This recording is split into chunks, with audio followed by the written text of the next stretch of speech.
নমস্কাৰ সকলোকে স্বাগতম জনাইছো নিমাত ষ্টাডি পইণ্ট চেনেলটোলৈ। আজি আমি এই ভিডিঅ'টোৰ মাধ্যমেৰে BA সেকেণ্ড সেমিষ্টাৰ আছামিজ গৌড় 3 নিৰ্বাচিত পাৰ্ট 2 অন্তিম জ্যোতি শীৰ্ষক পাঠৰ সকলোবোৰ মোষ্ট ইম্পৰ্টেণ্ট অতি চমু প্ৰশ্ন উত্তৰ আলোচনা কৰিম।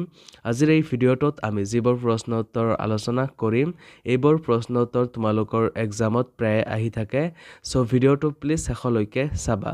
যদি তুমি এতিয়ালৈকে এই চেনেলটো সাবস্ক্ৰাইব কৰা নাই তেন্তে প্লিজ চেনেলটো সাবস্ক্ৰাইব কৰি দিবা আৰু এইটো ভিডিঅ' তোমালোকৰ বন্ধু-বান্ধৱী অথবা এছামিছৰ হোৱাটছআপ গ্ৰুপত শ্বেয়াৰ কৰি দিবা। মৰমৰ ছাত্ৰ-ছাত্ৰীসকল, এইটো ভিডিঅ'ৰ ডেছক্ৰিপশ্যনত BA সেকেণ্ড সেমিষ্টাৰ আছামিছৰ সকলো ইউনিটৰ ভিডিঅ'ৰ প্লেলিষ্টৰ লিংক দিয়া আছে। তাত ক্লিক কৰি তোমালোকে সকলো ইউনিটৰ ভিডিঅ'বোৰ চাই ল'বা। সো ব'লা তেন্তে বেছি পলম নকৰি আজিৰ ভিডিঅ'টো আমি আৰম্ভ কৰোঁ। অতি চমু প্ৰশ্ন উত্তৰ। 1 নম্বৰ প্ৰশ্ন, ৰঘুনাথ চৌধাৰীৰ অন্তিম জ্যোতি কবিতাটো মূলতঃ কি ভাৱৰ কবিতা? উত্তৰ, ৰঘুনাথ চৌধাৰীৰ অন্তিম জ্যোতি কবিতাটো মূলতঃ ঐশী ভাৱনামূলক ভাৱৰ কবিতা। 2 নম্বৰ প্ৰশ্ন, অসমীয়া কাব্য সাহিত্যত ৰঘুনাথ চৌধাৰীক কি আখ্যাৰে জনা যায়? উত্তৰ, অসমীয়া কাব্য সাহিত্যত ৰঘুনাথ চৌধাৰীক বিহগী কবি আখ্যাৰে জনা যায়। 3 নম্বৰ প্ৰশ্ন, ৰঘুনাথ চৌধাৰীৰ অন্তিম জ্যোতি কবিতাটোৰ মূল বাণী কি? উত্তৰ, ৰঘুনাথ চৌধাৰীৰ অন্তিম জ্যোতি কবিতাটিৰ মূল বাণী ভগৱত অন্বেষা। মৰমৰ ছাত্ৰ-ছাত্ৰীসকল, ভিডিঅ'টো আগবঢ়োৱাৰ আগতে এটা সুখবৰ। তোমালোকৰ বাবে আমি অতি কম মূল্যত মাত্ৰ 59 টকাত BA second semester Assamese complete question answer guide প্ৰস্তুত কৰিছোঁ, য'ত প্ৰতিটো ইউনিটৰ A to Z প্ৰশ্ন উত্তৰ বিশদভাৱে আলোচনা কৰা হৈছে।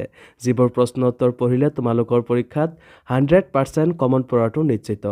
যোৱা বছৰ হাজাৰ হাজাৰ ছাত্ৰ-ছাত্ৰীয়ে এই ই-বুকটো কিনিছিল আৰু তেওঁলোকে পৰীক্ষাত ভাল ফলাফল দেখুৱাবলৈ সক্ষম হৈছিল। তোমালোকেও যদি মাত্ৰ 59 টকাত এই ই-বুকটো পাৰচেছ কৰিব বিচৰা তেন্তে এইটো ভিডিঅ'ৰ ডেছক্ৰিপশ্যন বা পিন কমেণ্টত দিয়া লিংকত ক্লিক কৰি ই-বুকটো ডাইৰেক্ট ডাউনলোড কৰি লৈ লোৱা অথবা স্ক্ৰীনত দিয়া হোৱাটছআপ নাম্বাৰত আমাৰ টীমৰ লগত কণ্টেক্ট কৰি নিশ্চিন্ত মনে ই-বুকটো পাৰচেছ কৰি লৈ লোৱা। ধন্যবাদ। 4 নম্বৰ প্ৰশ্ন, ৰঘুনাথ চৌধাৰীৰ কথা কবিতা পুথিখনৰ নাম কি? উত্তৰ, ৰঘুনাথ চৌধাৰীৰ কথা কবিতা পুথিখনৰ নাম হ'ল নৱমল্লিকা। 5 নম্বৰ প্ৰশ্ন, কবি ৰঘুনাথ চৌধাৰীৰ অন্তিম জ্যোতি কবিতাটি কোনখন গ্ৰন্থৰ পৰা চয়ন কৰা হৈছে?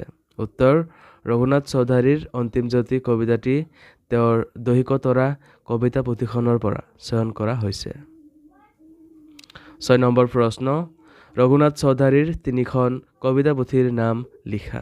উত্তৰ, ৰঘুনাথ চৌধাৰীৰ 3খন কবিতা পুথিৰ নাম হ'ল সাদৰী, কেতেকী আৰু দহিকতৰা।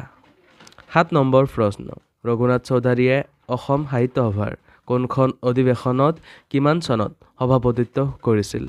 উত্তৰ, ৰঘুনাথ চৌধাৰীয়ে অসম সাহিত্য সভাৰ 1935 চনত বহা তেজপুৰ অধিৱেশনত সভাপতিত্ব কৰিছিল।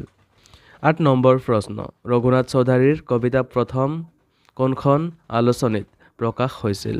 উত্তৰ, ৰঘুনাথ চৌধাৰীৰ কবিতা প্ৰথম জোনাকী কাকতত প্ৰকাশ হৈছিল।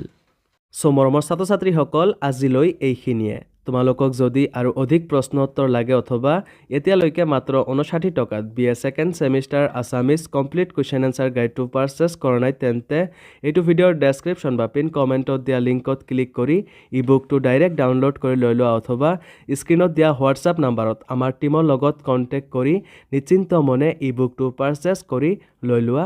ধন্যবাদ।